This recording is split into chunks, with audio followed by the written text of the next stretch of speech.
วันที่15-16ก็ตกขอดถึงมาในเดือน7มาเนาะในเดือน7ในก้นดีเกิดวันตรังหน่วยแลวันตรังหลานั่นก็ห้องว่าวันติดวันสันตกแม่นญาในเดือนล่าตามนะครับดีกว่าตั้งไหลไปตั้งไหลออกตาออกตั้งค่ายที่อยู่ด้านเซาซะไหนก็ทางสติอย่าน้ำกันเนาะเพราะว่าญาแม่นเลินดีกรรมชะตาเกี่ยวชะตาของเฮาโอนแห้งไว้นะครับก็ไม่เฮามาด้วยซ้อมกันเนาะตอนดาววันทุนวัน8ในเดือน7มาเลยเดือน7รองกันเนาะในเดือน7ในโหนกาเตไหวสู้นาดังห้องมหาปุตลาซะนาขาดก้นเดือน7เหมือนเดินคำญาแม่นวันผีกินผีนะครับซ้อมหนังวัน8แต่ก่อนในเดือน7ในกันเนาะก็ได้มีอันเสาร์วันติได้วันสันญาเดือนลาตามป้าเป็นวัน8ป้านะครับวัน8ในเนาะเดือน7มา2คำญาแม่นวันที่17และ18กันนะ17วันติด18วันสันวัน8กะเยาก็24วันติด25วันจันทร์เนาะอันนี้ก็ได้ญาแม่นวัน8เยาก็วันที่1อันนี้เข้ากับดินเนอร์เดือนธันวาคมเนาะวันที่1เป็นญาแม่นวันจันทร์ค่ะอันนี้ก็ญาแม่นวัน8กันเนาะเยาก็วันที่7และวันที่8วันที่7แม่นวันติดวันที่8แม่นวันจันทร์นะครับอันนี้ก็จะเป็นวัน8กันเนาะตอนตาในเดือนใหม่เยาก็เดือนรองนะครับอันนี้เด่นนะป้าเดือนใหม่และเดือนรองทั้งหมดเดียวกันเนาะเยาก็เดือน7ในได้รับแม่นวันที่14วันติดกันเนาะเดือนอังกฤษได้แม่นใส่เดือนธันวาคมค่ะก็ไม่เข้ามาด้วยกันเนาะตอนดาววันทุนค่ะนะตอนดาววันทุนค่ะวันทุนก็เลยเตรียมไว้บรรจึงให้กันเดี๋ยวเดือน7มา4ค่ำกว่ากันเนาะเดือน7มา4ค่ำย่าแมนวันอังคารค่ะวันที่19ค่ะเนาะก็ยก็วันพัดวันที่21เนาะอันนี้ก็จะเป็นวันทุนค่ะวันที่26และวันที่28ค่ะเนาะ26อังคาร28วัน7เดือนก็วันพัดนั่นค่ะเป็นวันทุนค่ะเนาะยก็วันที่2วันที่4ค่ะเนาะอันนี้เข้ากันเนาะเดือนทุน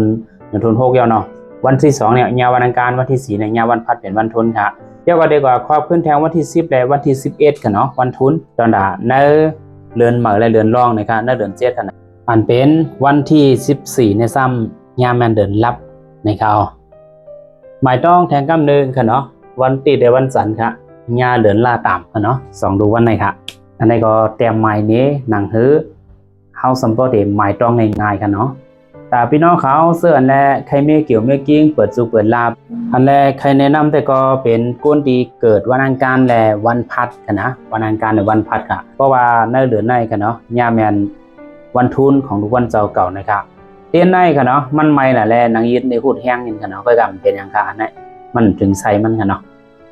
เป็นเต้นเกี่ยวเต้นลาบเต้นตั้ง7ทุกวันเกิดค่ะเนาะเป็นเต้นขีพึงเสียนใช่ไหมฮะแล้วก็เต้นก็เข้มหนัก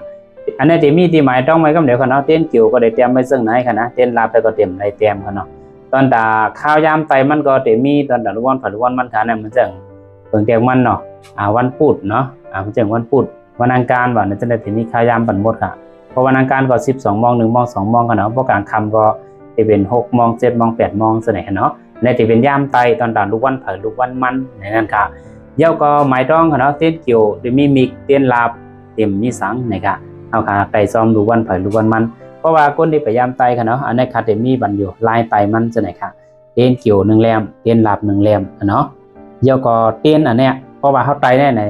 ไตซ้อมลูกวันของเขาเกิดวันไหนก็ไตวันนั่นค่ะนะไตซ้อมเนี่ยลูกวันของเขาหน่อยค่ะให้เงืองเวอันเป็นวัน8ด้วยค่ะเนาะเพราะว่าวันเกิดเขาย่ามันวัน8เนี่ยอันนี้เขาก็เวไว้ก่อนเขาก็กัดไตที่เป็นวันทอกของเขาวันเมตตาเขาไหนจะไหนค่ะ1ซูมหน้าค่ะเนาะแรมเยอะๆจะไหนค่ะ2 แรมค่ะเนาะ399 บาทค่ะนะ399 บาทโฮมปากาส่งโอนส่งฟรีค่ะเนาะอันนี้ค่ะ